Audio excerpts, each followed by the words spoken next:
What's poppin', beautiful people up in YouTube land? I put the 3NG value, feel me?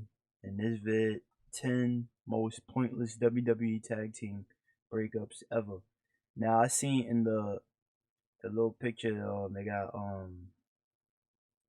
the Iconics on there, and that was kind of pointless because they work perfect together. I mean, they maybe want to see what they do singles act or whatever, but like they was doing alright as tag team. But they won the chip one time, like feel me? They could have had a longer run. I mean, granted, they gonna have to bring them back in the future because that's a good.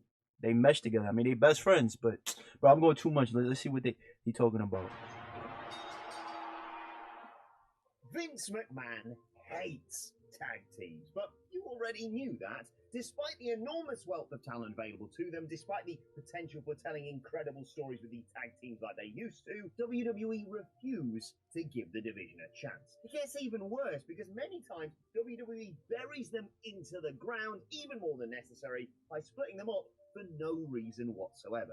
Some of these came about as a result of storylines that later went nowhere. Some happened because Vince simply didn't fancy them anymore. Yeah, like Don't bother looking for the reason, because there is none. With that in mind, I'm Adam Wilborn from WhatCulture, and these are the 10 most pointless WWE tag team breakups ever.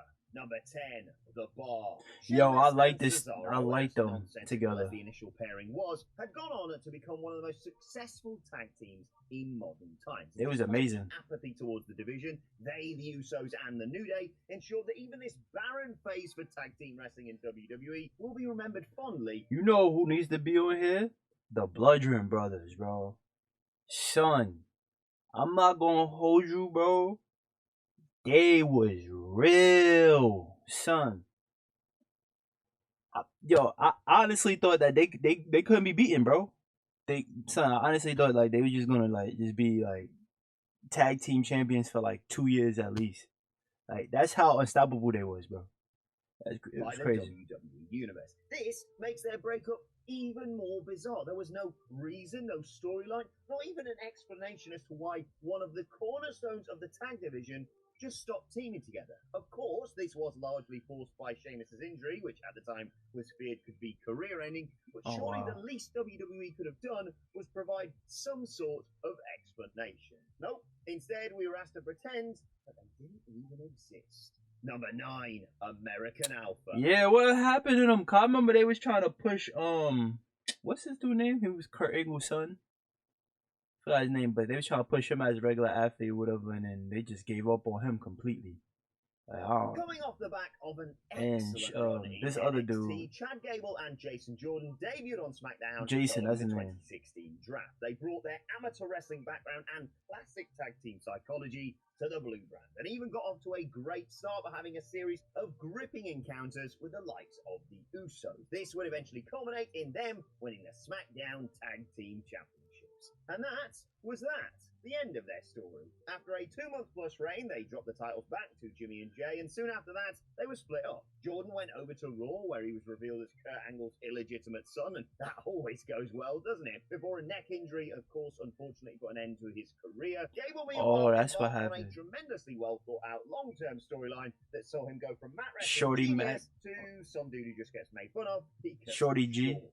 Number 8, Yeah, that's Dudley annoying. Boys. During the original brand split in 2002, Devon and Bobo were drafted to separate shows. While it did seem odd WWE would break up one of their premier tag teams, the thought was this might be the beginning of singles. This one was annoying. That testify, but then we finally seen Batista or whatever. Matches But for the two men. Yeah, right. The two floated about in the mid-card before being brought face-to-face on a pay-per-view, where they eventually came to blows. There was no real long-term feud, and before long, they simply reunited on Raw and continued as part of the tag team division. Hey, at least we got Vampire Goth Priest Thing Batista as part of it, and who can complain about that?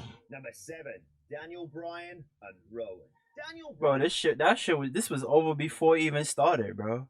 I'm not gonna hold you. That was amazing, bro. And his belt was fire. I'm not gonna hold you. That vegan belt, that son. That's top 5 most creative belts of all time, bro.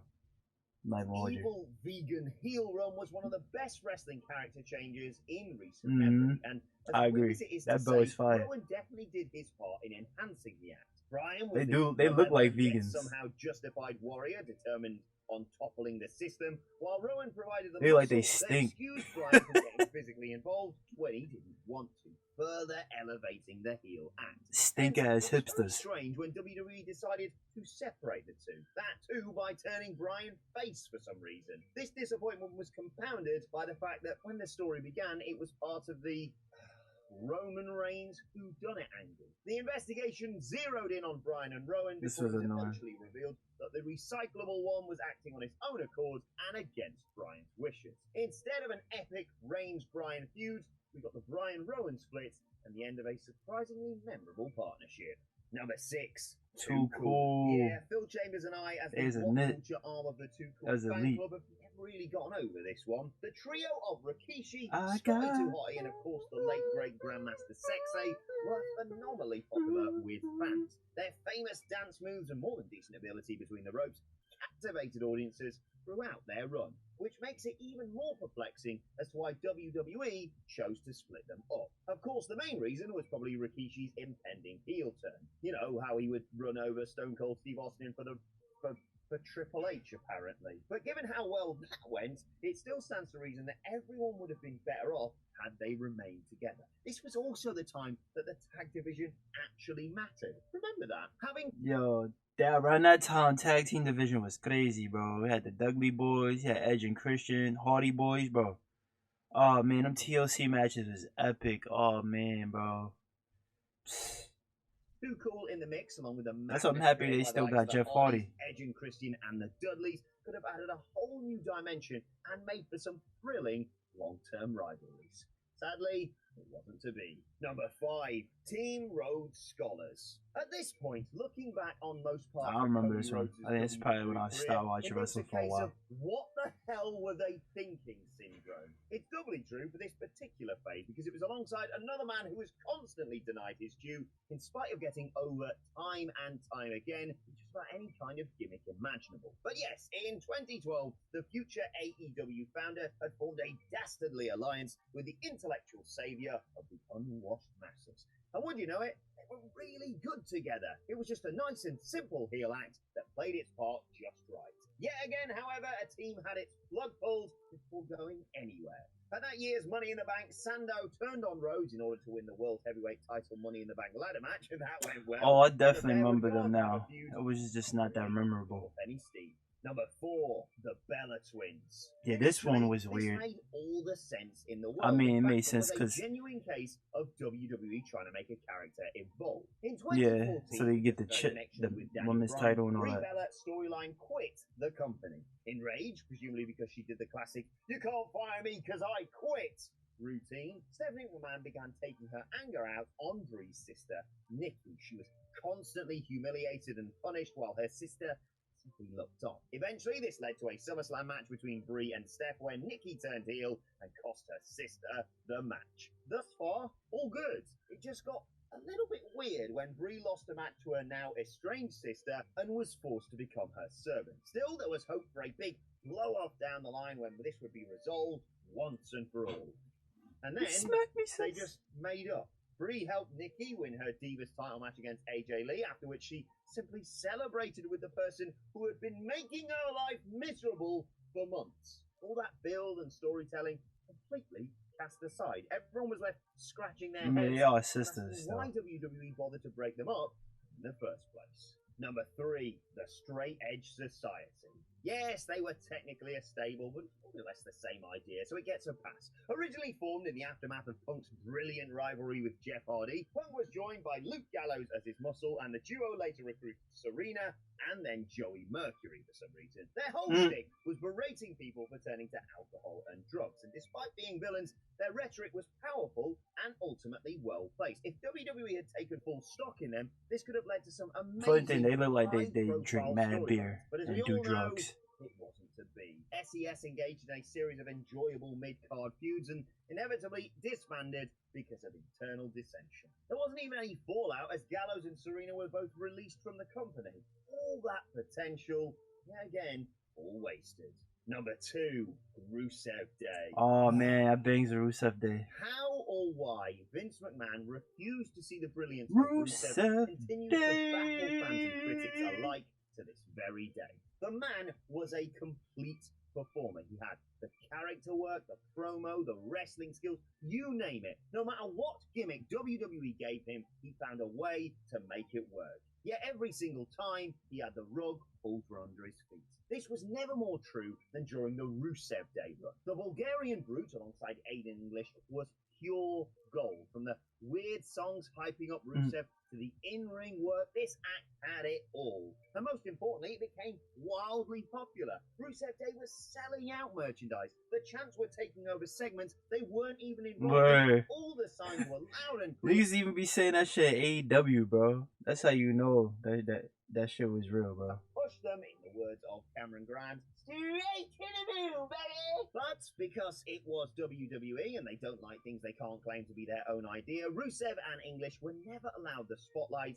they deserved. After a series of tag and mid-card title feuds, the two eventually fell out over some bollocks sex tape angle. There wasn't even any kind of proper feud between the former partners, rendering it all one big waste of time.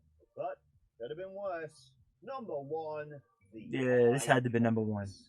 Iconics. You heartless bastard, Vince. This one was How stupid. Could you? On an episode of Raw, it was just randomly announced that whoever lost the match between the Iconics and the Riot Squad, they gotta break up. Disband. Why was this made? Who made this? And why on earth did the teams agree to this? Look, normally an on-screen breakup is at the very least accompanied with some kind of explanation, however threadbare it may be. At least have them properly fall out, or let there be a reason why the two teams would want to put their unions on the line. Yes, in a moment that will live in my memory forever, Ruby Riott and Liv Morgan would go on to win this absurd contest, forcing Peyton Royce and Billie Kay to split.